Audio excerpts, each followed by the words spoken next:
Hello folks, in this video I'm going to show the 7-inch and 10-inch records I picked up at the Friends of the Library sale this past weekend. They had a decent amount of 10-inch records, mostly jazz stuff from, I guess that'd be the mid-50s. And I picked up about three 7-inch record singles. They had a whole mess of 7-inch singles, most of them not in picture sleeves, just in generic sleeves or loose by themselves. So I looked through a few, but I didn't look through the whole collection. It's just like it's tiring after a while, but I found a few neat ones. This first one, it's on Island Records. It's the Peach Boys, the New York City Peach Boys. Which had a really good singer, a guy named Bernard Fowler. But it's kind of early 80s kind of club music, kind of funky electro R&B stuff. I don't know, I haven't listened to this one. I'm a little bit familiar with their music, but I love that singer Bernard Fowler. He went on to work with Herbie Hancock and the Tackhead guys, the guys who used to be the rhythm section for Sugar Hill Records. They moved to England and became Tackhead, and also known as Fats Comet, and recorded a few things with Bernard Fowler, but he's just a phenomenal singer. And so I'm always on the lookout for anything by the Peach Boys. And let's see, next, Louis Armstrong. Yeah, I got some Mac the Knife, Ain't Misbehavin'. I love these little cardboard picture sleeves here. Let's see. There's the actual disc itself. Pretty nice. For a quarter? No, 50 cents. 50 cents on this one. Could pass it up. And then my third choice, I have no idea what this is. But there's a pretty girl on the picture sleeve and all the writing's in Arabic, so I couldn't pass it up. Looked interesting. Let's see. Here's the label. Yeah, you can't pass that up. I have no idea what this is. I assume it's pop music of some sort. Maybe Egyptian, but we'll see. And then the 10-inch records. Some of these are maybe a little overpriced. I don't know. But I started to see a trend, a lot of jazz ones, and started to get in the mood. You know, the psychology kicks in where you see a collection starting to build, and I say, okay, you know, I have about 8 or 9 10-inch records, old ones, and then some newer kind of hip-hop singles and stuff. And so I decided that I'd pick up a few of these things and kind of build a collection, maybe get a little crate that fits 10-inch records. So like I said, some of these might be a little overpriced, but you know, as an impulse buy, some are underpriced I think. But Les Paul, the new sound. I'll give this one a quick listen. It's a little gimmicky. It's him in the studio overdubbing guitar tracks, so it sounds like a bunch of guitarists playing. I think it's kind of what they're hinting at with the artwork there. A little bit of speeding up the tape, so it sounds like he's playing like extremely fast. Almost sounds like some kind of weird 70s jazz fusion at sometimes. Like it's got that too many notes sound to it, but kind of interesting. I've listened to some Les Paul before. I've seen I picked up a bunch of Dave Brubeck Fantasy 7-inches a while back at a thrift store. They were in a booklet, you know, an old like album actually, like a photo album, but holding 7-inch records, and there were a bunch of red vinyl Dave Brubeck records in there. So I bought all those, but there was about 4 or 5 that were Les Paul with Mary Ford, I think is her name. And I wasn't sure about those. Gave them a listen on YouTube, and kind of wasn't my thing. But I've been curious about Les Paul just solo on guitar, so I gave these a shot. And I picked up another one. It's Galloping Guitars, and this one is the Les Paul Les Paul and his trio. Gave this one a listen. This one's really good. This one's, it's almost like, I don't know if it's supposed to be jazz. I mean, it sounds like jazz. Not really country, not really Chet Atkins, where you get into the Nashville sound. I really like this. And then some Lionel Hampton. Can't pass up some Lionel Hampton. I love the vibes. Bobby Hutcherson, Carl Berger, good stuff. And then this one I think is definitely underpriced. This is the Chet Baker Sextet on Pacific Jazz, featuring Bud Shank, Bob Brookmeyer, and Russ Freeman. And you've also got Shelly Manne on drums. And I can't see too well. My eyes are getting bad. But this is of course an original Pacific Jazz. One thing about these 10-inch records I noticed, they're usually really tight in the sleeve and the jacket. So, I don't know, I'm going to have to find a way to put them in a separate inner sleeve and then put them inside a resealable outer sleeve. But, you know, the jackets are almost always split in the top or the bottom because they're just so tight in there. I don't know why that is. But that was $3.50. I think it's definitely worth more than that. I would have paid more than that, a lot more than that in a record store for it. And some Dixieland jazz, Pee Wee Russell and his orchestra on Royale. Oh, that logo there. If you're a Beastie Boys fan, that probably looks a little familiar. This one's kind of cool. It's got a little flimsier jacket, but the actual record doesn't look like it actually has a label on there. Like it's just like silk screened on the actual vinyl. The silver print, the silver ink there, or paint, whatever it is. So that's kind of cool. It's in really good shape too. Gave it a listen a little bit ago. You know, I always I'll give these things a quick listen, drop the needle. If it sounds too dirty, I'd take the needle off and you know, lift the stylus and quit on it. But if it doesn't sound too torn up, I'll give it a little quick preview. It's kind of like having unprotected sex with using your turntable stylus, but I like to listen. You know, it's going to take me forever to go through and clean all these things, scrub them and vacuum them, so I probably should get a separate cartridge with just a junk needle, or when I get a new stylus, use this one for previews, but I like to drop and listen. This one I didn't know much about. This is Circle. Jamming at Rudy's. It looks like it's kind of a just like a jam session recorded. I recognize the name Paul Quinichette. Quinichette? I don't know how you pronounce that. Oh, there he is. I don't know if you can make out the names on this, but it's on the what label is this? I don't even know. That's the Circle label. Okay, so I guess Circle is the label. It's just called Jamming at Rudy's. Interesting.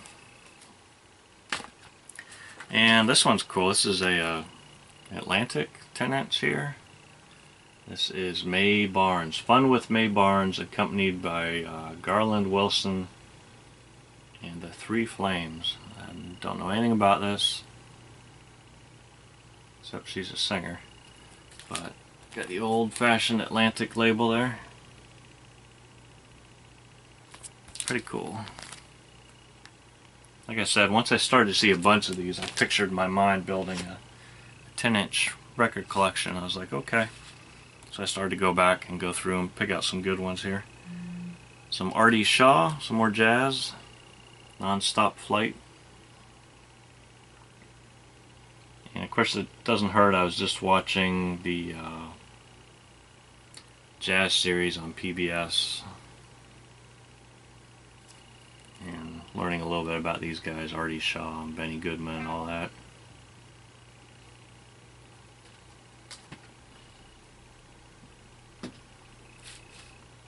And then another Artie Shaw. This is Artie Shaw Plays Cole Porter. This one is on, I think, MGM. Yeah, MGM. And the other one was on Epic. Let's see if we can take a look at these labels. Yeah, this is Artie Shaw. Not familiar. MGM label there with the lion.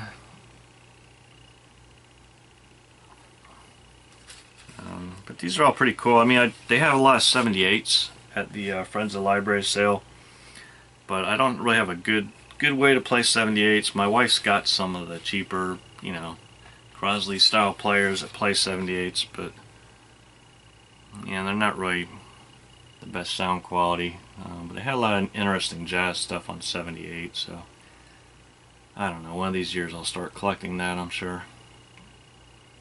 That's the Artie Shaw on Epic. Yeah, just something about the 10-inch size. It's just really neat. Yeah, it's easier to hold. Just a nice size. This is a British Philips of Glenn Miller. I don't see a title on this one. No, there's no real title on this. But it's got a real flimsy little laminated paper cover here. It's starting to come apart. Right, this one was 50 cents. For 50 cents, I'll give it a listen. See if it cleans up.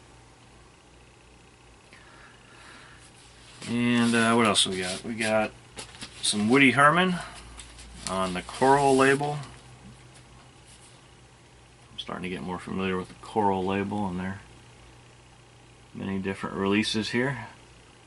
This is Woody's Best.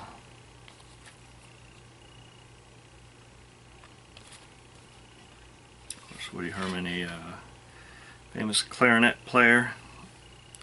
There's the label there. See if we can get a decent look at that. So these are kind of cool. I mean, I guess in the early days of 33 RPM. Slip this one out of thing. Some George Shearing, the blind jazz pianist from England. Whoa!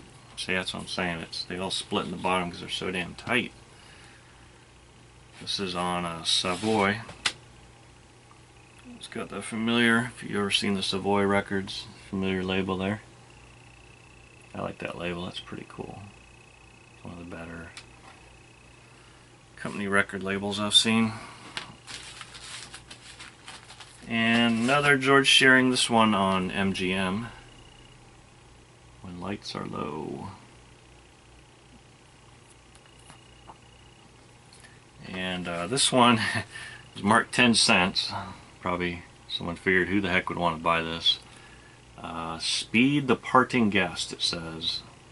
In parentheses, hi-fi bull in a chime shop.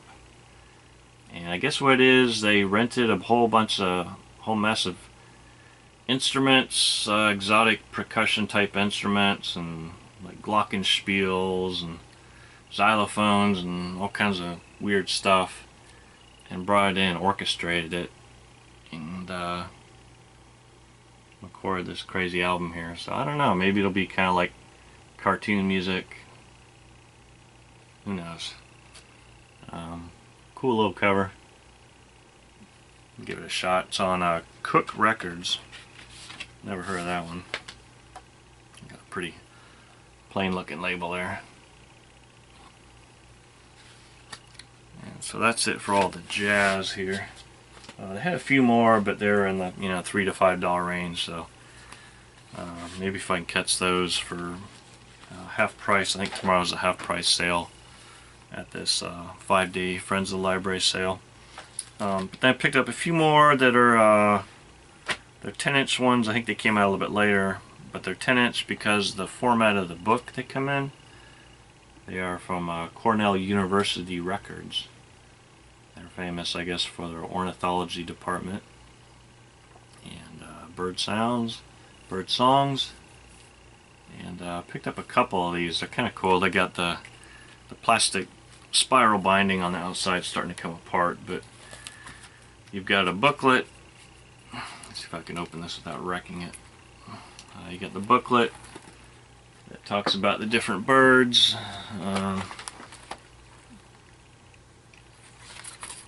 Let's see, it's songbirds in this book album, Birds in Our Skies, Color, Magic, and Birds,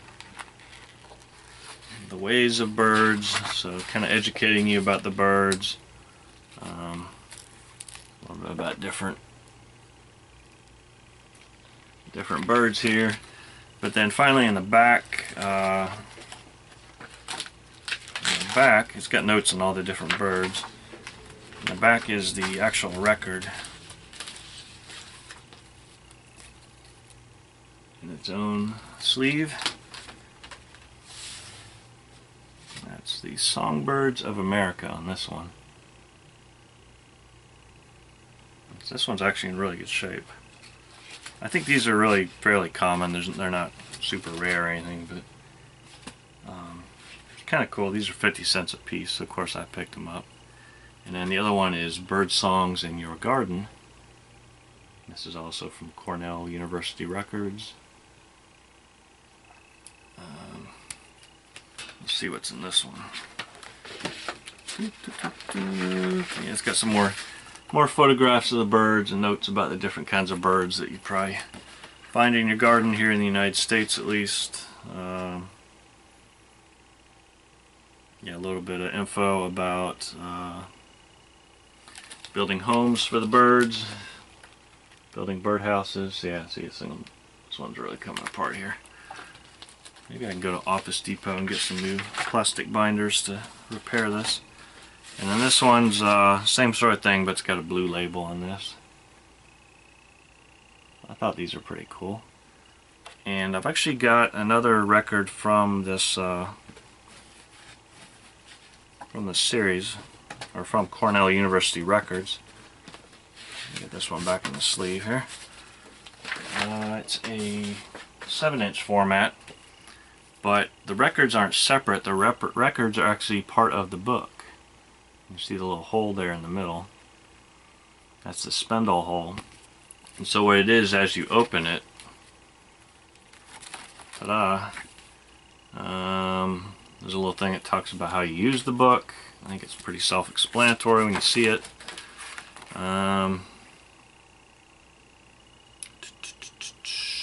So, let's see. So there's the actual record, right? And here's the different birds you'll hear on the record. And so what you do is you set this thing on your turntable with the spindle through the hole there, and you play the records, right? And then coming up the next set, whatever, there's, let's see, there's like 6 records in here, I think. It's a pretty cool little set. Really, same thing. It's the binding's coming apart, but you know, the little vinyls are in really good shape here. Yeah, I know, I just said vinyls. I don't know what else to call these. Not so much records, they're like flexi discs here. That's pretty cool. So that makes a 3-part collection there of bird songs from Cornell University Records. So those are my 7-inch and 10-inch records I picked up at the Friends of the Library sale for spring 2016. And next I'll go through the 12-inch LPs. So thanks for watching. Bye.